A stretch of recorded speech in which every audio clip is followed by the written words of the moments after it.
1948 жылдан бастап Корея елі екіге бөлініп, сол уақыттан бері солтүстік Кореяда Ким әулетінің үстемдігі халықты езіп жаншып келеді. Баршаңызға сәлем достар. Біз бүгін сіздерге солтүстік Кореяға өзінің дегенін жасатып отырған біздің заманымыздағы ең қатыгез билеуші Ким Чен Ын жайлы сіз бұрын-соңды естімеген сұмдық ақпараттармен бөлісетін боламыз. Видеомыз басталмай тұрып арнамызға жазылып, видеоға лайк баса кетулеріңізді сұраймыз. Егер осы видео 10 000 қаралым жинайтын болса, солтүстік Кореяның әскери күші әрі сол жақтағы былықтар жайлы видео шығаратын боламыз. Ендеше біз бастаймыз. Кореяның екінші билеушісі Ким Чен Ир қайтыс болғаннан кейін, оның екінші ұлы Ким Чен Ын оның орнын басуға 2012 жылы билік басына келген еді. Ол әкесінің ізін жалғап ел билеушісі болған уақытта, оны жас саяси істерде тәжірибесіз деп көрген 15-ке жуық генерал көтеріліс жасауға әрекет етеді. Билікті қолына ала сала, көп ұзамай көтеріліске ниет еткен генералдарды тұтқындап, олардың арасында өзінің нағашы ағасы болуына қарамастан, барлығын көтеріліс ұйымдастырмақ болды деген айыппен 2013 жылы өлім жазасына кесті. Өзінің нағашы ағасына да аяусыздық танытпаған Ким Чен Ыннан осы сәттен бастап жұрт қорқа бастаған еді. Азиядағы елдерді түнгі уақытта жоғарыдан түсірілген суреттермен қарайтын болсақ, солтүстік Азиядағы барлық елдердің жарқырап тұрғанын, тек қана солтүстік Кореяға қараңғы ортада өмір сүріп жатқанын көре аламыз. Қаншама миллион адамның құқығына балта шауып, тек өзінің үстемдігі үшін барын салып отырған Ким Чен Ын деген кім? Өміріне бірге шолу жасайтын боламыз.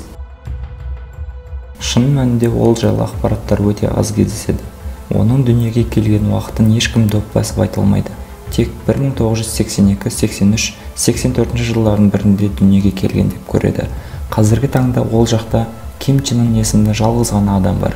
Себебі ел билеушісі жалғыз әрі аттасы болмауы керек деп көруі себепті 2011 жылы өзінің лауазымы жоғарылаған уақытта Ким есімді барлық адамның есімін мәжбүрлі түрде өзгерткізген деседі.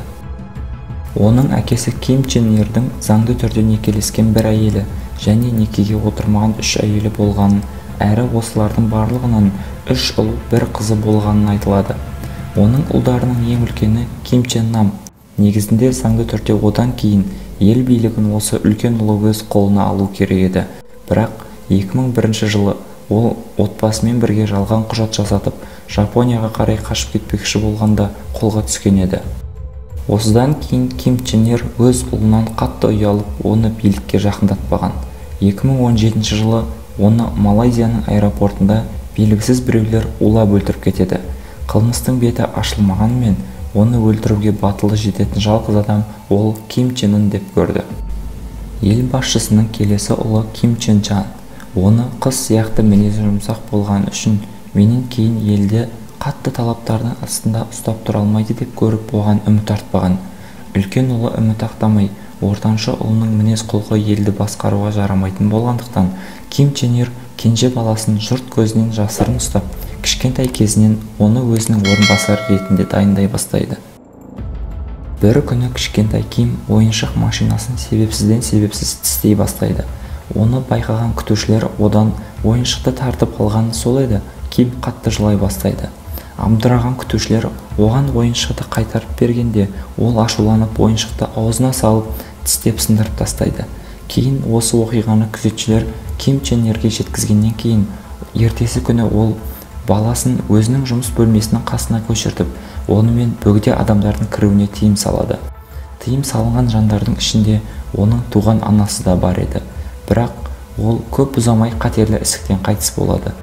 Өз ұлына ерекше көңіл бөліп, апта сайын дәрігерлер тексеруіне жіберіп тұрған еді. Тексерістен кейін дәрігерлер әкесіне ұлыңыз сіз сияқты ұлы күшті бойына сіңіріп, аман есен өсіп келе жатыр деп айтады екен.